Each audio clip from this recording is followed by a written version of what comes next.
Hello and welcome to the AML Clinic Podcast. I'm your host, Michelle Clement. And this week we'll be diving into the evolving legislative landscape and what it means for law firms, exploring resourcing hurdles, weighing in on tech and automation, and tackling the financial viability of law firms today.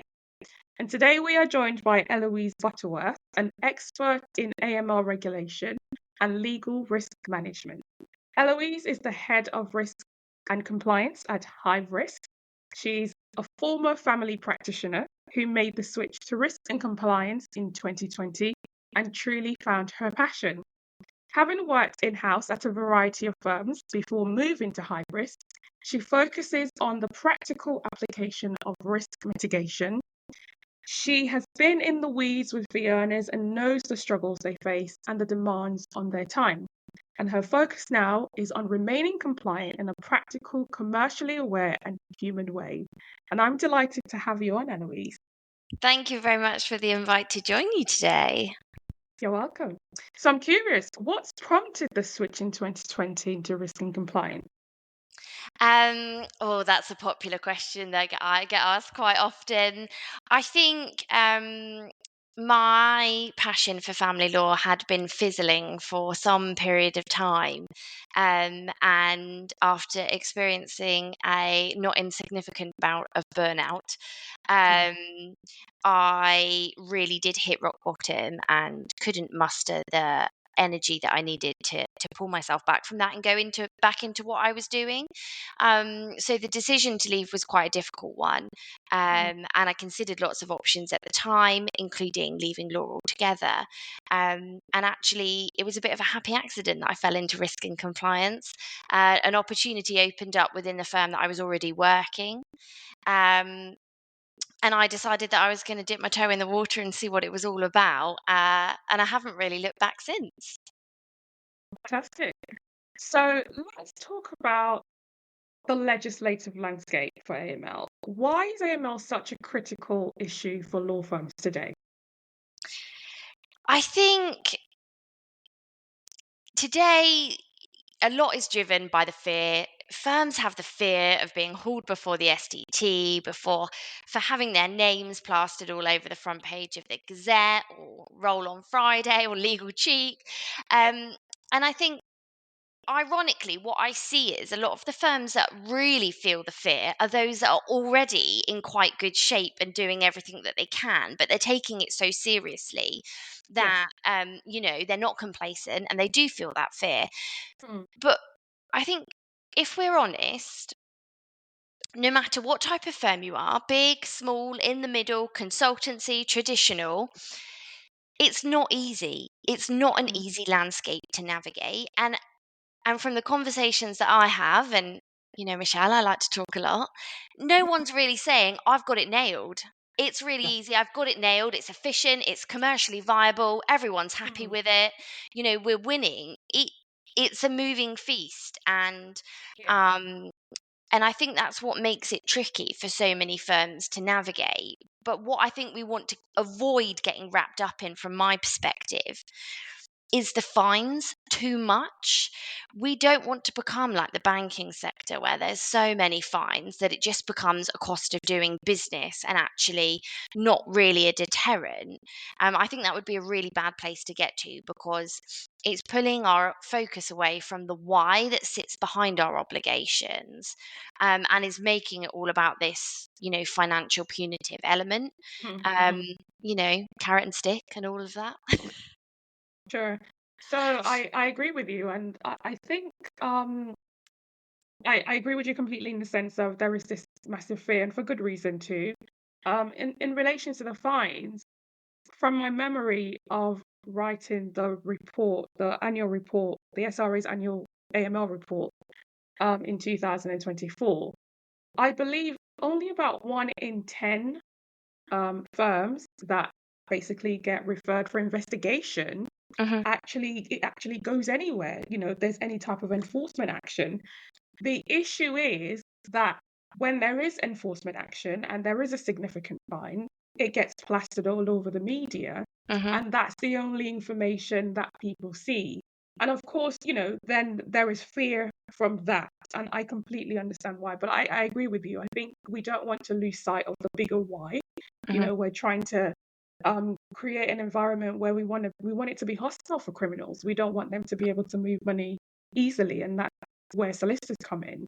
But yes, I do agree with you completely. And there's the reputational risk as well. Nobody wants to see their names across national newspapers. Okay, so let's talk about the fact that the National Risk Assessment has classified um, the legal profession has been high risk for money laundering. So we both attended the Law Society's Economic Crime Conference We in did. September 2025, and I sat in one of the sessions. I'm not sure if you did as well, where Marcus Thompson, who is a partner at Kirkland and Ellis International, um, basically said he disagreed with the decision and thought that it was too simplistic to say that law firms or legal professionals basically are high risk for money laundering. Do you agree with that? I think I am minded to. I see where he's coming from with that. I think it probably is too simplistic to boil down the entirety of the legal sector to one sentence that Sure. says we are inherently high risk. Mm, I think what is undeniable is that the type of services that we offer and what we do does provide a mechanism to mm, launder money. And therefore, I understand the rationale for categorizing us as inherently high risk. The opportunity is there. mm, But the reality, what happens on the ground, I'm not quite so sure. mm, I think this polarizes a lot of views across the sector and even across the risk and compliance community. mhm, A lot of people, I think, focus on these SDT decisions where you normally have the sentence included in this investigation. It was not identified that any money laundering took place, or yes. the equivalent. We all know the sentence we mean. Mhm, Um, and a lot of people latch on to that and say, well, actually, no harm done. yeah. But we also see the press reports, and I think from the consultant community, we're quite good at putting these press reports out there on our LinkedIn to say, this is happening in your community and your Mhm, community and my community. And it's the cases that are identified where you think, or where I read and think, well, what red flags were missed in that? How did yeah. they manage to do that for so long Yeah. without anyone, picking up on what was Mhm, going on? So it's a really difficult one to balance. yeah. Yeah. I agree. It does. It is a polarizing question, really. And it was just to gain your thoughts, because there is no right or wrong answer, is there? Yeah, I don't think either way, you're going to get agreeers and you're going to get disagreeers. Mm, So, okay, let's to people and processes, because I think you're very good with people, and I'm sure you're good at processes as well. But let's look at resourcing, particularly for smaller firms. How can smaller firms manage their AML obligations with limited staff? Because obviously I've spoken to a lot of people as well. I've been to a lot of firms, and the impression that I've gotten over the years is that smaller firms tend to think, oh, the larger firms, they all have all these compliance teams and they've got all these people that can help them. And it's just easier for them because they've got all these people. So, how can a smaller firm manage their AML obligations with limited, quote unquote, amounts of staff? absolutely. And I see why they feel like that. I do. And I understand their thought process there. But what I would say to them is, some aspects will be easier for the bigger firms with more people and deeper pockets, but some aspects will be easier for you. Your oversight, you are having oversight over less people, less fee earners, less file numbers. And that scale issue, when you come to oversight, in my experience, is a gnarly issue. Hmm. Um, for small firms, I think it boils down to three main things from my perspective. One, clarity and simplicity of process. Mhm. Is it crystal clear what you want your people to do. Who is responsible for doing what and what that involves? Because so often I read a policy and I think, I know quite a lot about this sector. And if I was brand new in your law firm today, I'm not really clear what you think I'm going to do, what you want me to do. Um, so I think clarity and simplicity is really key as your starting point. Um, Flowing from that is training. Yeah. How do you make sure that everyone is clear on what you want them to do? And that training piece is critical, and there's been a lot of focus on that by the regulator recently. I think the checklist released by the SRA in terms of AML training really was eye-opening to a lot of people that realised, oh, what I'm calling AML training, It's not. it's not really cutting it. And that's fair, I think. It's not. A lot of AML training is not cutting it. Um, and that was quite a popular topic of conversation, I think, that came up at the Economic Crime Conference last month as well. Nailing that training piece, not on, you know, can you recite what part of the LSAG gives you that bit of guidance? What do you want your people to do and what are they looking out for on the ground? And then culture. Yeah. The culture to accept that they have a responsibility and a regulatory obligation, but that they're not expected to be subject matter experts like you or I, Mm. and that they are confident and feel supported in the environment that they are in so that they can do what they're being asked to do. They can do it properly without fear of repercussion, and that they can escalate that in situations where they don't feel comfortable. And if you haven't got that culture piece in place, or if you're not mindful of the role that that culture piece plays, I think you're going to struggle to square the circle. Yeah.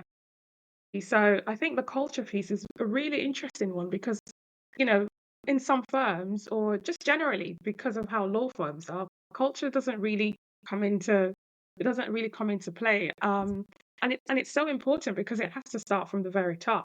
And if somebody makes a mistake and they don't feel comfortable enough to own up to it, it's Mhm. only going to get worse. I couldn't agree more. And I think the culture piece is something that it really took me time being on the ground to really grasp A, the value when you've got it, and B, the work that needs to go in to getting it Mm, and keeping it. yes, absolutely. I was just going to add that I'm going to link in the show notes because you mentioned the AML, the training thematic that the SRA published Mhm. in 2024. So I'm going to link that in the show notes for anyone who hasn't seen it. Okay, so let's talk tech. The SRA published its research into sole practitioners and small firms' use of technology. I want to say in 2025, it might have been 2024. Again, I will link in the show notes. The results are quite interesting, so I'll just read you a couple of these. 95% of the respondents said they use one form of tech or another. It's really hard for me to imagine how 5% don't use any tech, but okay. Mm. In relation to tech adoption, there was a general feeling amongst the respondents that technology is tailored for large firms only. And only 12% of the respondents said they had adopted the use of AI in their firm. Again, I'll link in the show notes. But just curiously, what do you think are the benefits of tech automation, of you know, adopting tech in law firms? I think, the most obvious benefit for tech is obviously driving efficiencies. And in a economic climate like we're in at the moment, and with the recruitment market like it is, and the diversity of firm structures and what's available to people out there, obviously driving efficiencies and profitability is going to be at the forefront of most firms' minds.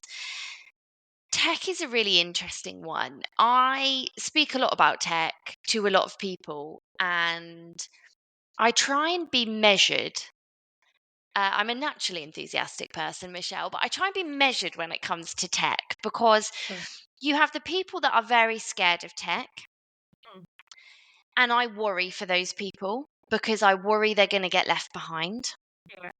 I think tech avoidance, AI avoidance is not going to wash. Mm. Um, I mean, if you run a Google search right now, then you're using AI. So that instantly puts me in the, do you even know what AI is to be able to answer that question?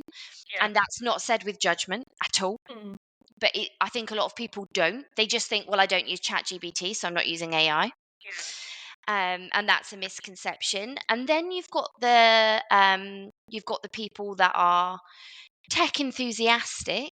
They understand what it can bring their firms. For smaller firms, they might identify that could help them keep up. Mm. But are they implementing it safely? Are they implementing it with a thorough understanding of what it does, what it doesn't do, and what risk it brings with it? Yeah. And specifically in relation to, obviously, AML tech, I have too many conversations too frequently with people that don't understand what their tech does, what it does, what it doesn't do, how it does it, where the data comes from, where the data's stored, um, and that is a worry. And I think it's a worry for the regulator, this over reliance on Absolutely. tech. Um, 100%. and I do see that in practice. I see that they have grounds to be worried about that, because it provides um, a disconnect between the responsibility of the firm, of the fee earner, of the MLRO, whoever, and the tech. The tech is not a magic wand that is going to come in and solve all of your problems. Mhm. If that existed, whoever created that would be mega rich right now. It doesn't exist. It can help you. It can drive some of your processes. It can drive efficiencies. It can give you improved oversight. Mm. But can it fix all of your problems in one big bang implementation? In my opinion, No, no. Call me a cynic, but that's my view.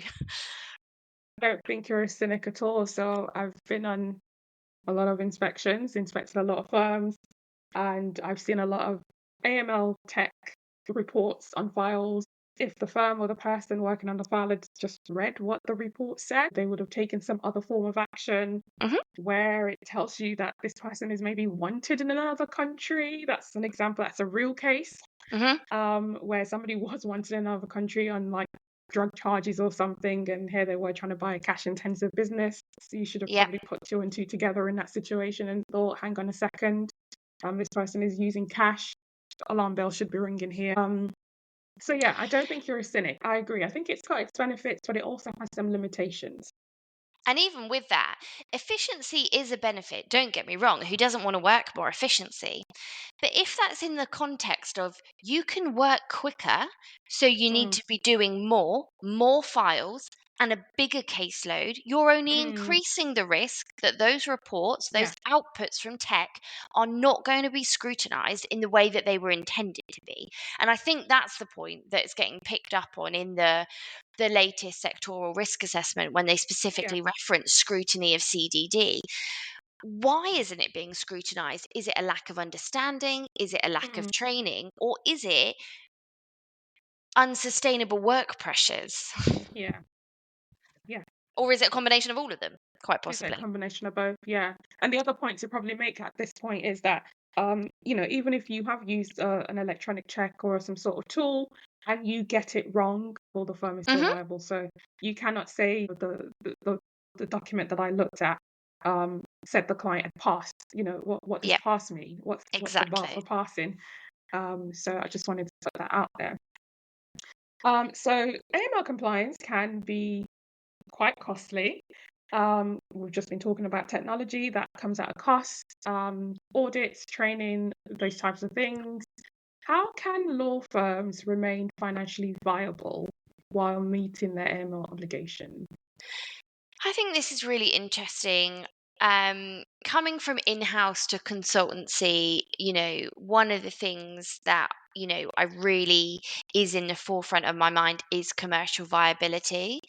It's one thing to read the regs, read the LSAG, read the guidance put out by the SRA, and come up with something so super duper watertight that your risk exposure is bottom of the barrel, but so's your profit margin. Mm. The skill is in finding the balance. And I think from from a senior level, you need to be looking at it from two angles. One, the think about the cost of non-compliance. So, these fines are useful reminders, and someone helpfully referenced at the conference, a quick back of the fag packet, what's 2% for your firm, you Emma know, Williams. Shout might out to help. Emma. Her little snippets and anecdotes, just very useful. Yeah. That's going to bring people to the table pretty quickly, as to how concerned they need to be about that, but then turn it into something more practical. So when you're coming up with your pricing structures, what have you thought about? Because quite often, because of the demands of running the business and everything else, the time isn't always being spent scrutinizing profitability. I'm thinking conveyancing in this particular example, but it's applicable across the board. How are Mm. you working it out? How are you working out your risk versus reward when you're coming up with those pricing structures? And are you adapting them depending on the risk profile of the client? Mm. Yes, conveyancing is high risk, but certain clients and certain transactions are more high risk than others. And those ones Absolutely. inevitably take more time to Yeah. deal with your compliance obligations. And I think it's really drilling into that point and looping the financials into your risk appetite. So, yes, you might say it's within your risk appetite, but how are you then going to make sure that that's still profitable for you? How are Mm. you going to make sure that you can, meet those higher standards, and those more time-consuming standards, so that when you're then thinking about your training budget, and do you pay for external training, or are you going to outsource your crypto to a compliance consultant, for help with the source of funds or whatever it might be? How that all loops back together. I think you can't think of your AML as ID checks and just a time burden. If you look at them in silo, that's when you're likely to have problems. But if you look at them as part of your strategy for your firm, but then for each team, because it's going to look slightly different for each team, these onboarding points, then that's where you're more likely to be able to make them part of your business case and financially viable. Mm. No, all great points actually, Eloise. And also just to add that law firms can actually charge clients for the cost of CDD. Yeah. Obviously, provided that they're upfront with the cost and it's reasonable. The SRA again have published that on their website in their FAQs. I'm happy to link that if anybody wants to read what that says. Right. So Yeah, that's a really good point, because I think that's still misunderstood by some firms from conversations that I have. interesting. Okay. Yeah. So absolutely. If you weren't aware of that, please do check out the SRA's post on that on their website. So shall we move on to bursting a myth, AML myth buster section? Do you have a myth that you hear regularly of? Well, you might have heard it only once. A myth to burst, please. My myth to bust that I hear too often, and has been the topic of many a successful LinkedIn post, is, quote, "Don't worry, the money's not coming through our client account," unquote. Yep. And I think it's a bit of a worry, the frequency that that is still said. And, you know, I joke about these slightly comical LinkedIn posts that I put out on these topics from time to time, but they do incredibly well. And they do incredibly well because people dive in the comments to say, "Yep, I've heard that. Yep, I've heard that. Yeah, I get told that all the time," from all different sectors and industries all over the world. So it obviously is a myth that is perpetuated. Mhm. Um, and that is a worry for me, because as soon as someone says that, I think, "Oh, we've got a fundamental misunderstanding here of the risk and of the interplay between the AML regs and the Proceeds of Crime Act, and often, not always, but often, a complacency on the side of the person who may be fairly senior, who's sharing that view with the compliance team, with the MLRO, with Yeah. whoever they supervise. And for me, that's a real worry. That's clear evidence that training and understanding is not where it needs to be. Yeah. And I'm sure you've probably heard it as well. Absolutely agree 1,000%. It's definitely a very common myth that I've heard.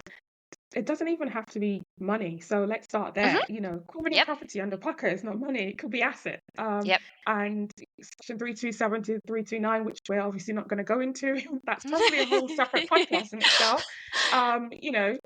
You could be transferring, concealing, disguising. The money doesn't have to come through your client account. You could be drafting a contract for, I don't know, the share transfer between party A and party B. That's nothing to do with money, but you could be transferring criminal property. Hmm. So you would still be caught under PUCA. I absolutely love that, Miss. Thank you so much. So just before we close, I know we can talk about AML all day. If there was one key takeaway that you wanted to share today, what would that be?